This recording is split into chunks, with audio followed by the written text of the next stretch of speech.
T20 world cup के semifinal में team India पहुंच चुकी है। टीम इंडिया को सेमीफाइनल में पहुंचाने वाले मैच के जो हीरो थे संजू सैमसन, उनको लेकर एक बड़ी खबर आ रही है। खबर ये आ रही है कि सेमीफाइनल मुकाबले में वो नहीं खेल सकते हैं। अब ऐसी खबरें क्यों आ रही है, इस पर बातचीत के लिए हमारे साथ दिनेश है। नहीं, बिल्कुल संजू सैमसन ने जिस तरीके से पारी खेली थी, सुपर 8 का आखिरी मैच था वेस्ट इंडीज के खिलाफ और ईडन गार्डन्स का मैदान था, वहां पर संजू सैमसन से उम्मीदें कम थी क्योंकि जो लाइमलाइट में खिलाड़ी थे वो अभिषेक शर्मा थे, ईशान किशन थे, तिलक वर्मा, सूर्य कुमार यादव थे, इवन हार्दिक पांड्या भी। संजू सैमसन से उतनी उम्मीदें नहीं थी क्योंकि पारी तो खेल रहे थे वो, लेकिन छोटे कैमियो पारी खेल रहे थे। नामीबिया के खिलाफ आपने देखा 8 गेंदों पर 22 रन बनाए थे। उसके अलावा जो उसके बाद मैच हुआ था जिम्बाब्वे वाला, उसमें 24 रन बनाए 15 गेंदों पर। वो बड़ी पारी नहीं आ रही थी, तो जब बड़ी पारी नहीं आ रही थी तो सबको लगता है कि यार ये खिलाड़ी उतना नहीं कर पाएगा, लेकिन संजू सैमसन ने उस दिन ऐसी पारी खेल दी, करिश्माई पारी खेल दी कि टीम इंडिया को सेमीफाइनल में पहुंचा दिया। और उसके बाद उन्होंने कहा भी कि मेरे लिए दुनिया जीतने से कम नहीं है, और सारा बयानबाजी हुई। और सूर्य कुमार यादव ने भी कहा कि मतलब ये एक किस्मत हो तो संजू सैमसन जैसे कि यार पहले टीम से बाहर गए, जगह नहीं बनी प्लेइंग 11 में, फिर वापस भी कैसे आए थे। आपको पता कि अभिषेक शर्मा जब अस्पताल में दाखिल हुए थे तो इनको खिलाया गया था और फिर ये बाहर हो गए थे, लेकिन फिर वापसी हुई और फिर जिम्बाब्वे वाले मैच में रन माने और फिर सेम प्लेइंग 11 के साथ टीम इंडिया गई सुपर 8 के आखिरी मैच में और इन्होंने बड़ी अच्छी पारी खेलकर दिखाई। पारी तो उन्होंने अच्छी खेली, लेकिन इन्होंने मैच जिताने के बाद कुछ ऐसा कर दिया, उसी को लेके कहा जा रहा है कि शायद ये सेमीफाइनल से बाहर हो सकते हैं। वो बताइए जरा व्यूअर्स को, वो क्या वो सब आपने भी देखा ही होगा, जश्न जब इन्होंने मनाया था, सेलिब्रेशन जो इन्होंने किया था। हालांकि वो बड़े इमोशनल हो गए थे। देखा जैसे ही बाउंड्री लगाई, टीम इंडिया को जिताया, हेलमेट उतारा, बैट ऐसे फेंक दिया और हेलमेट भी फेंक दिया और ऊपर की तरफ भगवान की तरफ देखते हुए बड़ा शुक्रिया अदा किया कि इतनी बड़ी पारी मैंने खेली इतने बड़े मैच में। वो जो हेलमेट फेंका ना, उसी को लेके कहा जा रहा है कि शायद संजू सैमसन को आखिरी जो सेमीफाइनल मैच है उसमें शायद बाहर बैठना पड़े। वो क्यों?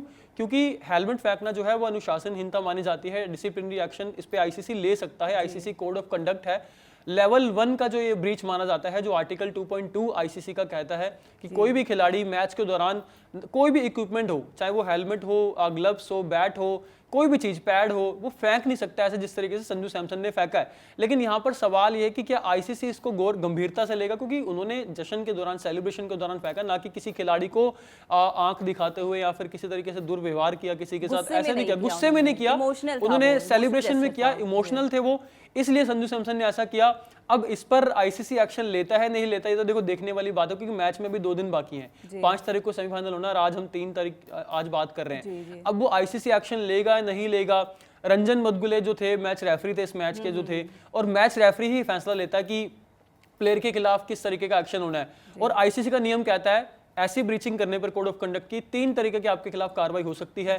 एक तो आपको डिमेरिट पॉइंट भी मिल सकता है, और एक आपकी मैच फीस का जुर्माना जो आपके ऊपर लगता है, हर्जाना भरना पड़ता है आपको, और तीसरा जो सबसे बड़ा, यानी कि सबसे बड़ा अगर सीरियस मैटर माना जाए तो फिर आपको 1 मैच का सस्पेंशन भी दिया जाता है। लेकिन ऐसा लगता नहीं है कि इसको सीरियस कैटेगरी में रखा जाएगा, क्योंकि उनको मैच से ही बाहर निकाल देंगे। मुझे लगता है कि हल्की फुल्की कुछ वार्निंग देके भी छोड़ सकते हैं, ऐसा भी कुछ है क्या? वार्निंग, हाँ ये सही बात है, वार्निंग दे सकते, छोड़ सकते हैं, क्योंकि उन्होंने, उनकी इंटेंशन वो नहीं थी ना, वो इमोशनल हो गए थे, बहुत ज्यादा इमोशन में थे और कहता ना कि भावनाओं में बह गए वो। और इमोशनल हो भी क्यों ना दिनेश, क्योंकि इतने टाइम बाद उन्होंने इतने बड़े मुकाबले में हीरो बने वो मैच के, इंडिया को सेमीफाइनल तक पहुंचाया, 97 रन का जो उन्होंने अपना पूरा पारी खेली। तो आपको क्या लगता है कि वो इमोशनल, जब आपका ऐसा मोमेंट आता है तो आप ऐसा कुछ ना कुछ कर ही देते हैं, लेकिन मुझे लगता नहीं कि आईसीसी कुछ उन पर इतना हार्ड कोई नहीं, देखिए हर खिलाड़ी का अलग अलग तरीका होता है सेलिब्रेशन करने का। अभिषेक शर्मा जिस तरीके से वो पर्ची निकालते हैं जेब से, आपने देखा ही है।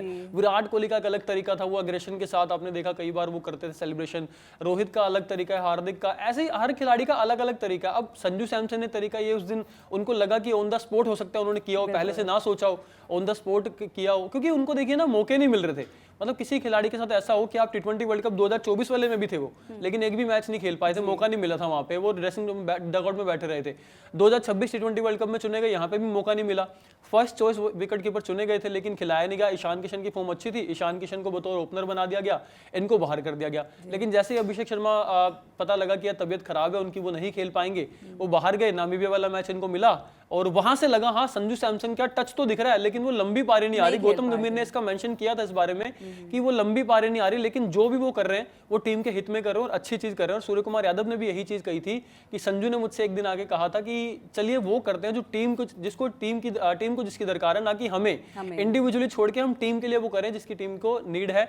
और रोहित शर्मा जब मिले थे संजू सैमसन से, क्योंकि ब्रांड एम्बेसडर रोहित शर्मा, और ऐसे ही मुंबई का आई थिंक मैदान था वो जहां पर रोहित शर्मा और इनकी मुलाकात हुई थी, रोहित ने इनको यही कहा था कि आप उदास मत होइएगा, निराश मत होइएगा, आपको आपकी अपॉर्चुनिटी मिलेगी और देखिए कैसे मिली है।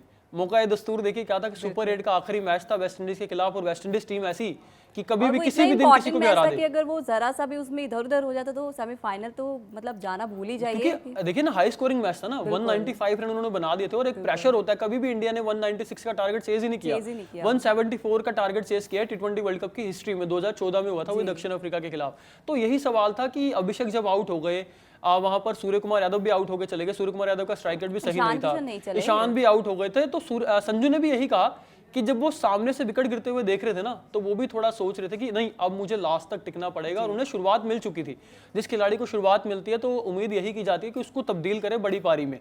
ज्यादातर खिलाड़ी इसको नहीं कर पाते हैं, एक्सपीरियंस उतना नहीं किसी। एक तरीके से आपके ऊपर प्रेशर भी आ जाता है ना दिनेश, जब आप देखते हैं कि आपका टॉप ऑर्डर धीरे धीरे गिरता जा रहा है और आपके सामने इतना बड़ा पहाड़ है रनों का, तो आप उसको कैसे चेज करेंगे। और संजू सैमसन जो पहले से सोच रहे थे कि उनकी फॉर्म इतनी बढ़िया नहीं चल रही है, ऐसे में उनके ऊपर भी कहीं ना कहीं प्रेशर होगा, और इसके बाद इतनी बड़ी पारी खेलने के बाद जाहिर सी बात है वो जश्न बनता था। लेकिन वो हेलमेट आप अगर हमारे दर्शकों ने भी वो चीज देखी हो, विजुअल सबने देखे होंगे, मैच के ठीक बाद ही किया था, ऐसा नहीं कि 5-10 मिनट बाद वो विजुअल सामने आया, तुरंत जैसे ही बाउंड्री लगाई वैसे ही उन्होंने हेलमेट उतारा और फेंक दिया था वहां पर, बड़ी तेज फेंका था वो, बहुत तेज जाके गिरा था। और आपको ये भी बता दूं कुछ खिलाड़ियों के हेलमेट पर ना तिरंगा भी होता है, सचिन तेंदुलकर आपने देखा होगा, MS धोनी के भी है, आई थिंक कई बार विराट कोहली भी ऐसा हेलमेट पहनते थे, लेकिन संजू सैमसन के हेलमेट पे पता नहीं तिरंगा था ही नहीं था, इसकी कोई कंफर्मेशन नहीं है। लेकिन अगर होता तो सोचिए कितना बड़ा बवाल हो जाता कि यार उस पर तिरंगा है, वो कुछ खिलाड़ी उसका इतना मान सम्मान सारा देश भर ही करता है और आप उसको ऐसे फेंक रहे हो। खैर वो तो चलो वो ऑन द स्पॉट था, मुझे लगता है वो कोई पहले से सोच के नहीं आएंगे कि भैया आज मैं इतनी बड़ी पारी खेलने जा रहा हूँ और मैं ऐसे उसको सेलिब्रेट करूंगा। वो ऑन द स्पॉट रिएक्शन था उनका, ऑन द स्पॉट ही था। और उसके बाद जब सूर्य कुमार यादव भी आए तो उन्होंने तो अपनी कैप उतार दी थी, उनके सामने सर झुका दिया था, नतमस्तक हो गए थे। उनको पता था कि संजू ने कैसी पारी खेली, कितनी बड़ी पारी खेली है, 3 रन से शतक से भी चूक गए थे आपको। हालांकि इससे पहले शतक बना चुके हैं वो, 2-2 T20 शतक उनके नाम है।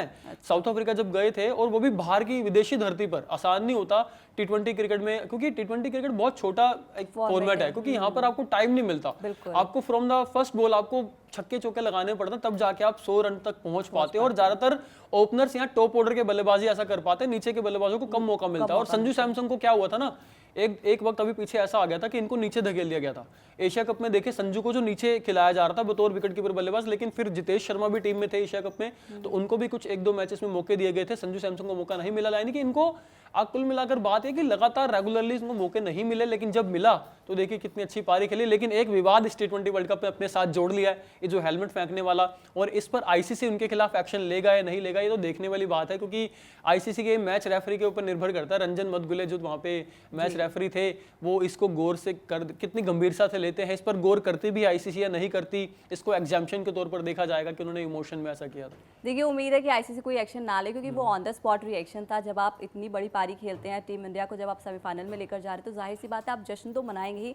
उम्मीद है कि ICC कोई एक्शन ना ले और संजू सैमसन हमें सेमीफाइनल में खेलते हुए नजर आए। फिलहाल कड़क क्रिकेट में इतना ही। क्रिकेट से जुड़ी हर खबर जानने के लिए सब्सक्राइब कीजिए कड़क।